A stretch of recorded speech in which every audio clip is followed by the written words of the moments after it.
To je okupljanje protiv blokade i nasilja, da.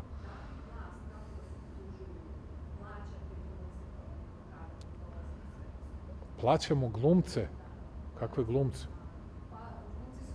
Pa svi glumci su kod njih. Nisu svi, ovi najbolji su kod nas, a ovi svi ostali su kod njih. Pa koliko ih plaćaju? Hoćete vam kažem kako idu plaćanja za zborove. Imate jednog čoveka koji je inače pljunuo Marka Stojičića.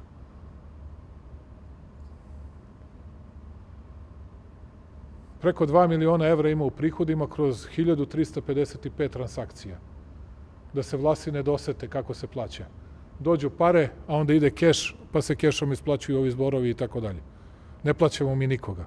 Koga god su pitali, oni vide da je to pošten, dobar narod. Ali ako im je tako lakše da podcenjuju svoj narod, da ga nazivaju plaćenicima, da svoje ljude smatraju, građane Srbije smatraju glupim, mnogo je to glupo. Mnogo je to glupo. Pa vi sami znate, niste mogli da nađete nekoga među vašim kolegama ko nije bio otvoreno na drugoj strani. A sad, boga mi, u redakcijama u kojima je bilo 3/4 i 4/5 onih koji su bili na drugoj strani, ne možete ni do polovine da dođete. Je li tako?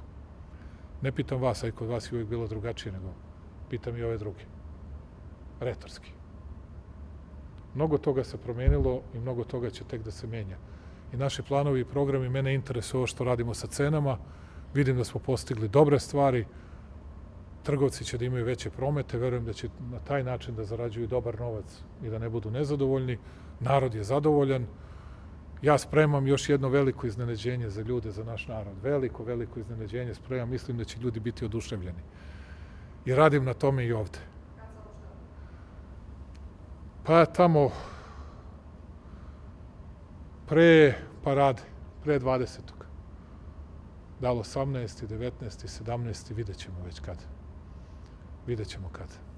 Hvala, stvarno je bio dobar sastanak, verujem, dobar i koristan sastanak za Srbiju. Ja sam ponosan na naš rad, na poziciju Srbije i na to što smo i kad nas kritikuju i napadaju svuda poštovani, jer znaju da je Srbija nezavisna i slobodna i slobodarska zemlja. Hvala vam, živela Srbija.